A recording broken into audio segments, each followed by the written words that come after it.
राजा coaching classes में आप सभी लोगों का स्वागत है। आज हम चतुर्थ पाठ पढ़ेंगे। चतुर्थ पाठ में क्या है? सूक्ति, सूक्तिम औक्तिकम। ठीक है, सूक्ति माने होता जो सुंदर वचन होते, जो मधुर वचन होते, उन्हीं को हम सूक्ति कहते हैं। सु प्लस उक्ति, ठीक है, जो अच्छी उक्ति हो उसी हम सूक्ति कहते हैं। अब क्या है? प्रस्तुत पाठ नैतिक शिक्षणाम प्रदाय रूपेण विनयस्तो वर्तते। प्रस्तुत पाठ नैतिक शिक्षा के रूप में यह प्रदान किया गया है। अस्मिन् पाठे विविध ग्रंथेभ्यः नाना नैतिक शिक्षा प्रदानी पद्यानि संगृहीतानि सन्ति।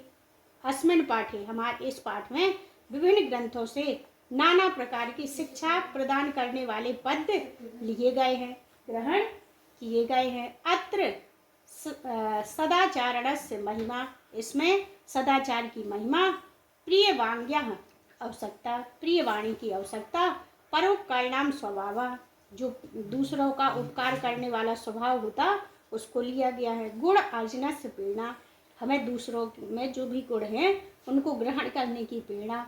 मित्रतया स्वरूपम, मित्रता के स्वरूप, जैसे कई लोग होते उनकी मित्रता बड़ी जल्दी हो जाती है, उतनी ही जल्दी उनकी नष्ट हो जाती हो। कई लोग ऐसे होते जिनकी मित्रता धीरे धीरे होती और जीवन भर चलती रहती। तो मित्रता का स्वरूप इस पाठ में भी हम देखेंगे।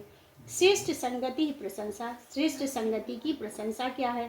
तथा च सत्संगते प्रभाव इत्यादिनाम विषयाणाम निरूपणम अस्ति, और सत्संगति के कौन कौन से विषय यहाँ निरूपण किए गए, बताए गए, वो यहाँ लिए गए हैं। संस्कृत साहित्य नीति ग्रंथानाम समृद्धा परंपरा दृश्यते, संस्कृत साहित्य में नीति ग्रंथ शुरू से ही हमें देखने को मिले हैं। तत्र प्रतिपादित शिक्षणाम अनुपालनम कृत्वा वयम स्व जीवन सफलीकर्तुं शक्नुतम्।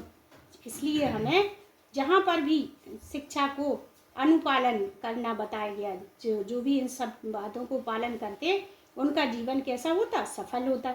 तो इसमें कई ग्रंथों से सुंदर उक्ति लिए गए हैं, काय के रूप में? पद्य के रूप में। उन्हें हमें अच्छे से पढ़ना है। क्या है? वृत्तम यत्नेन संरक्षेत वित्त एति वित्तम एति चा याति चा अक्षिणो वित्ततः क्षीणो वृत्तस्तु हतुहतः। वृत्तम माने होता धन और वित्त मेति होता, वृत्तम माने होता चरित्र और वित्त मेति माने होता धन। तो वृत्तम यत्नेन संरक्षेत, हमें प्रयत्न पूर्वक अपने चरित्र की रक्षा करना चाहिए। वित्त मेति चा याति चा, वित्तम एति चा याति चा, याति माने आता है और एति माने आता है, याति माने जाता है। धन तो आता है और चला जाता है। अक्षिणो वित्ततः क्षीणो, धन के नष्ट होने पर हम गरीब नहीं होते। वृत्तस्तु हतुहतः, लेकिन यदि हमारे चरित्र का एक बार हनन हो गया तो हम पूर्णतः कैसे हो जाते? बिल्कुल हतोत्साहित हो जाते। ठीक है, अगला है श्रुताम धर्म सर्वस्यम श्रुत्वा च्यव अवधार्यताम आत्मनः प्रतिकूलानि परेशान न समाचरेत। श्रुताम माने सुनना चाहिए, धर्म सर्वस्यम माने सभी धर्मों का सार, चाहे हिंदू मुस्लिम सिख ईसाई, किसी भी धर्म का हमें सार सुनना चाहिए। और क्या है? श्रुत्वा च्यव अवधार्यताम, हमें उस सुन करके उस धर्म को ग्रहण करना चाहिए। आत्मनः प्रतिकूलानि परेशान न समाचरेत, जो हमारे आचरण के विपरीत हो, जो चीज़ हमें अच्छी ना लगे वो हमें दूसरों के साथ भी नहीं करना चाहिए। ये किससे लिया गया? विदुर नीति से। प्रिय वाक्य प्रदाने सर्वे तुष्यन्ति जन्तवः, प्रिय वाक्य बोलने से सभी लोग संतुष्ट होते हैं। तस्मात् तदेव वक्तव्यम वचने का दरिद्रता, तो इसको प्रिय वाक्य बोलने में हमें किसी भी प्रकार की कंजूसी नहीं करना चाहिए, क्योंकि प्रिय वाक्य बोलने से दुश्मन भी मित्र बन जाते हैं। अगला है पिबन्ति नद्यः स्वमेव नाभ्यम, नद्यः माने नदियाँ, स्वयमेव माने स्वयं, नाभ्याम माने नहीं, पिबन्ति माने पीती हैं। नदियाँ स्वयं अपना जल नहीं पीती हैं। स्वयं ना खाद्यन्ति फलानि वृक्षा, वृक्ष हैं वो स्वयं के फल नहीं खाते हैं।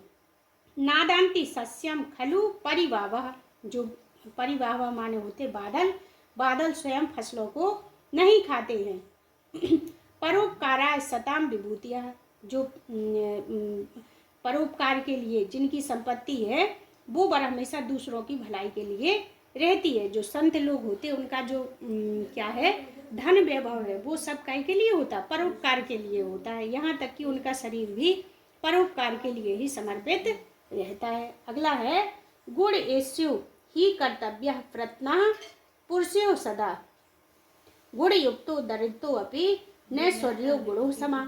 वो कहते कि व्यक्ति को कर्तव्य माने कर्तव्य, प्रत्न माने प्रत्न पूर्वक, पुरुष माने पुरुषों को, सदा माने सदैव गुणों को ग्रहण करने की चेष्टा करना चाहिए। अच्छे अच्छे गुणों को सीखने का प्रयत्न करना चाहिए। गुण युक्तो दरिद्रो अभी वो कहते गुण युक्तो दरिद्रो अपि न स्वर्य गुणो समः।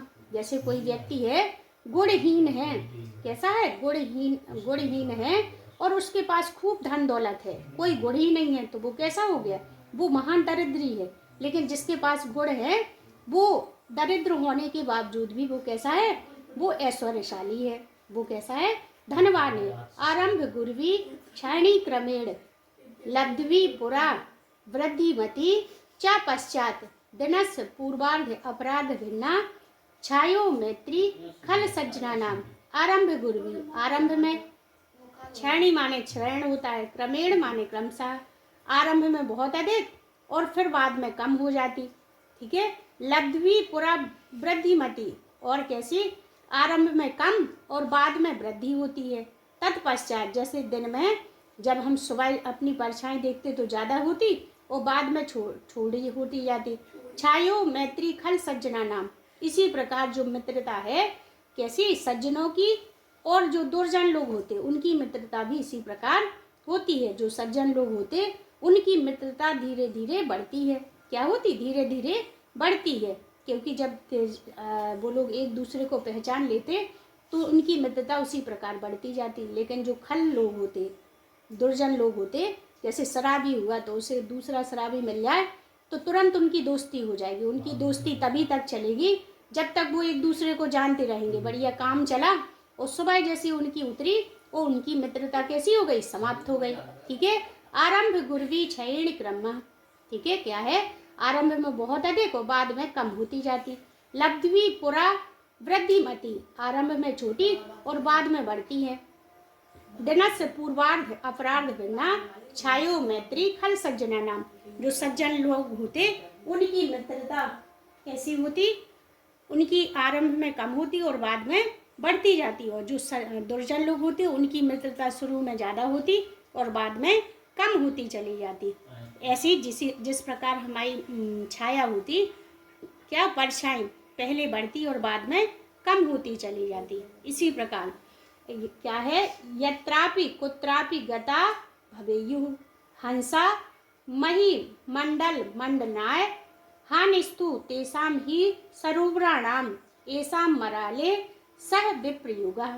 क्या कहते, यत्रापि कुत्रापि गता भवेयुः, वो तो यहाँ से वहाँ कहीं पे भी जा सकते। हंसा मही मंडलानाय, जहाँ पे भी हंसों का जोड़ा जाता वहाँ उनकी शोभा बढ़ जाती। हान स्तु तेषाम ही सरोवराणाम, हानि तो उनकी होती है, किसकी, सरोवरों की। ऐसा हमारे विप्रयोग, जहाँ पे भी जाते वहाँ पे उनका खूब स्वागत सत्कार होता है। क्या होता, वहाँ पे उनका स्वागत सत्कार होता है, ठीक है। इसमें क्या है, हंस पृथ्वी को सुशोभित करने के लिए जहाँ कहीं भी चले जाएंगे उन्हें कोई फर्क नहीं पड़ता है।